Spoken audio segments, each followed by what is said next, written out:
ಇವತ್ತು ರಾಜ್ಯದಲ್ಲಿ ಭ್ರಷ್ಟಾಚಾರ ಮಾಡೋರ ಸಂಖ್ಯೆ ದಿನ ದಿನ ಜಾಸ್ತಿ ಆಗ್ತಾ ಇದೆ. ಅದಕ್ಕೆ ಭಾಳ ಮುಖ್ಯವಾಗಿರೋ ಕಾರಣ ಏನು ಅಂತ ಅಂದರೆ, ಭ್ರಷ್ಟಾಚಾರಿಗಳು ಸಿಕ್ಕಾಕೊಂಡ್ರೂ ಕೂಡ ಅವರಿಗೆ ಶಿಕ್ಷೆ ಆಗುವಂತಹ ಮತ್ತು ಶಿಕ್ಷೆಯ ಪ್ರಮಾಣ ತುಂಬ ಕಡಿಮೆ. 100 ಜನ ಭ್ರಷ್ಟರಲ್ಲಿ ಶೇಕಡ 1% ಜನ ಭ್ರಷ್ಟರಿಗೂ ಕೂಡ ಇವತ್ತು ಶಿಕ್ಷೆ ಆಗ್ತಾ ಇಲ್ಲ. ಈ ಕಾರಣದಿಂದಾಗಿ ಭ್ರಷ್ಟಾಚಾರ ನಿಲ್ತಾ ಇಲ್ಲ. ಭ್ರಷ್ಟಾಚಾರ ಮಾಡೋರ ಸಂಖ್ಯೆ ದಿನ ದಿನ ಜಾಸ್ತಿ ಆಗ್ತಾ ಇದೆ.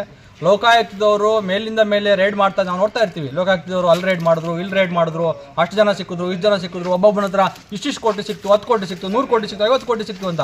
ಆದರೆ ಯಾವನಿಗಾದ್ರೂ ಕೊನೆಯದಾಗಿ ಶಿಕ್ಷೆ ಆಗ್ತಾ ಇದೆಯಾ ಅನ್ನೋದನ್ನ ನಾವು ನೋಡೋದಾದ್ರೆ ಯಾರಿಗೂ ಶಿಕ್ಷೆ ಆಗ್ತಾ ಇಲ್ಲ, ಒಬ್ರಿಗೂ ಶಿಕ್ಷೆ ಆಗ್ತಾ ಇಲ್ಲ. ಈ ಹಿನ್ನೆಲೆಯಲ್ಲಿ ನಮ್ಮ ತೆರಿಗೆ ಹಣವನ್ನು ಏನು ಇವತ್ತು ಭ್ರಷ್ಟರು ಲೂಟಿ ಮಾಡ್ತಾ ಇದ್ದಾರೆ, ಹಾಗಾಗಿ ಇವ್ರಿಗೆ ನಾವಾದ್ರೂ ಕೂಡ ಇವರಿಗೆ ಕನಿಷ್ಠ ಪಕ್ಷ ಇವ್ರಿಗೆ ಅವಮಾನ ಆಗುವ ರೀತಿಯಲ್ಲಿ ಒಂದಷ್ಟು ಸನ್ಮಾನ, ನಾಗರಿಕ ಸನ್ಮಾನ ಅಂತೇಳಿ ಇವತ್ತು KRS ಪಕ್ಷ ಮಾಡ್ಕೊಂಡು ಬರ್ತಾ ಇದೆ. ರಾಜ್ಯಾದ್ಯಂತ ಭ್ರಷ್ಟಾಚಾರ ಮಾಡಿ ಸಿಕ್ಕಿಬಿದ್ದಿರುವಂತಹ ಪೊಲೀಸ್ ಅಧಿಕಾರಿಗಳು ಮತ್ತು ಸರ್ಕಾರಿ ಅಧಿಕಾರಿಗಳಿಗೆ ಸನ್ಮಾನ ಮಾಡಿ ಅವಮಾನ ಮಾಡುವಂಥ ಕೆಲಸವನ್ನು KRS ಪಕ್ಷ ಮಾಡ್ತಾ ಇದೆ. ಆ ಹಿನ್ನೆಲೆಯಲ್ಲಿ ಕೂಡ ಇವತ್ತು ಏನು ಗೌರಿಬಿದನೂರಿನ ಈ ಜಲ ಮತ್ತು ನೈರ್ಮಲ್ಯ ಇಲಾಖೆಯ AWL ಆಗಿರುವಂತಹ ಆಂಜನೇಯ ಮೂರ್ತಿ ಅವರಿಗೆ ಸನ್ಮಾನ ಕಾರ್ಯಕ್ರಮವನ್ನು ಇವತ್ತು ನಾವು ಹಮ್ಮಿಕೊಂಡಿದ್ವಿ. ಮೊನ್ನೆ ಅಷ್ಟೇ ಲೋಕಾಯುಕ್ತ ರೇಡ್ ಆದಾಗ ಸಿಕ್ಕಿಬಿದ್ದು ಸುಮಾರು 5-6 ಕೋಟಿ ಅಕ್ರಮವಾಗಿ ಸಂಪಾದಿಸಿಕೊಂಡು ಇಟ್ಕೊಂಡಿದ್ದಂತಹ ಹಣ ಈಗ ಬೆಳಕಿಗೆ ಬಂದಿದೆ.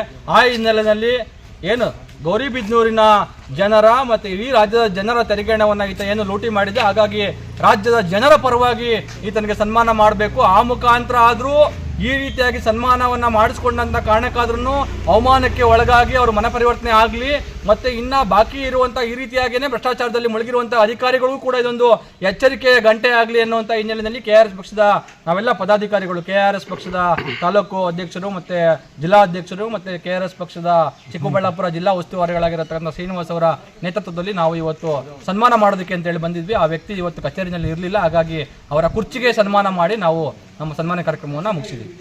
ತಮ್ಮ ಹೆಸರು ಸರ್? Thank you. ನಾನು ರಘು ಜಾಣಗೆರೆ, KRS ಪಕ್ಷದ ರಾಜ್ಯ ಉಪಾಧ್ಯಕ್ಷ. ಅದೇನು ಜನರ ಪರವಾಗಿ, ನಾಗರಿಕರ ಪರವಾಗಿ ಸನ್ಮಾನವನ್ನು ಮಾಡಬೇಕು ಅಂತೇಳಿ ಗೌರಿಬಿದನೂರಿನ ನಮ್ಮ ಎಲ್ಲ ಪಕ್ಷದ ಸೈನಿಕರು ಇವತ್ತು ನಾವಿಲ್ಲಿ ಬಂದಿದ್ದೀವಿ. ಆದರೆ ಈ ಭ್ರಷ್ಟ ಆಂಜನೇಯ ಮೂರ್ತಿ ಅವರು ಏನು ಲೋಕಾಯುಕ್ತ ರೇಡ್ ಆದಾಗಿಂದ ಇಲ್ಲಿ ಬಂದಿಲ್ಲಂತೆ. ಮೇಲಧಿಕಾರಿಗಳು, ನಾವು ಆಕ್ಚುಲಿ ಅವರನ್ನು ಕೇಳಬೇಕು, ಮೇಲಧಿಕಾರಿಗಳನ್ನು. ಈಗ ಬಂದಿಲ್ಲ ಅಂತ ಅಂದ್ರೆ ಎಲ್ಲಿ ಆತ ತಪ್ಪಿಸ್ಕೊಂಡು ಓಡೋಗಿದಾನ, ಅಬ್ಸ್ಕ್ಯಾಂಡ್ ಆಗಿದಾನ, ಅಥವಾ ನೀವೇ ಆತನಿಗೆ ರದ್ದಲ್ಲಿ ಕಳಿಸಿದಿರಾ, ಅಥವಾ ನೀವೇ ಅವರನ್ನ ಸಸ್ಪೆಂಡ್ ಮಾಡಿದಿರಾ, ಅಥವಾ ಇನ್ನೂ ಮುಂದುವರೆದು ಈ ದೇಶವನ್ನ, ಈ ನಾಡನ್ನ ಉಳಿಸ್ಕೋಬೇಕು ಅಂತ ಹೇಳಿ ಏನಾದ್ರು ಡಿಸ್ಮಿಸ್ ಮಾಡಿದಾರಾ ಅಂತ ಹೇಳಿ ನಾವೀಗ ಮೇಲಧಿಕಾರಿಗಳಿಗೆ ಕೇಳಿ ತಿಳ್ಕೋಬೇಕು. ಆದ್ರೆ ಆತ ಇಲ್ಲಿ ಇಲ್ದಿರೋ ಕಾರಣಕ್ಕಾಗಿ ನಾವಿವತ್ತು ಸನ್ಮಾನವನ್ನು ಮಾಡ್ತಾ ಇದ್ದೀವಿ.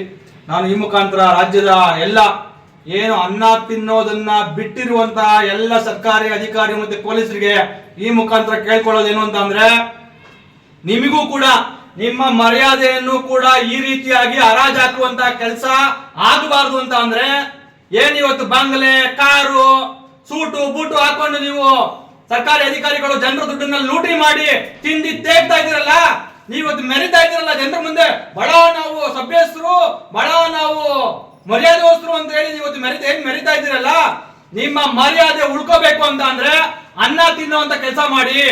ಮೊದಲು ಕಕ್ಕಸ್ ತಿನ್ನುವಂತ ಕೆಲಸವನ್ನ ಯಾರಾದ್ರೂ ಅಧಿಕಾರಿಗಳು, ಸರ್ಕಾರಿ ಅಧಿಕಾರಿಗಳು ಮಾಡ್ತಾ ಇದ್ರಿ, ಲಂಚ ಭ್ರಷ್ಟಾಚಾರ ತಿನ್ನೋದ್ರ ಮುಖಾಂತರ ನೀವು ಕೆಲಸವನ್ನ ಮಾಡ್ತಾ ಇದ್ರಿ, ದಯವಿಟ್ಟು ನಿಲ್ಲಿಸಿ.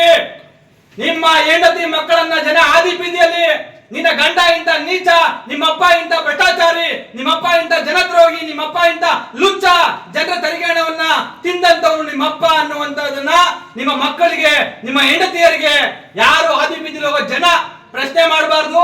ಅಥವಾ ಮುಂದೊಂದು ದಿನ ನೀವು ಕೂಡ ಪಬ್ಲಿಕ್ ಅಲ್ಲಿ ಹೋಗಬೇಕಾದ್ರೆ ಜನ ನಿಮ್ಗೆ ಚಪ್ಪಲಿ ಬೀಸೋದನ್ನ ಮಾಡಬಾರ್ದು ಅಂತ ಅಂದ್ರೆ ಕೂಡಲೇ ಎಚ್ಚೆತ್ಕೊಳ್ಳಿ. ಇದು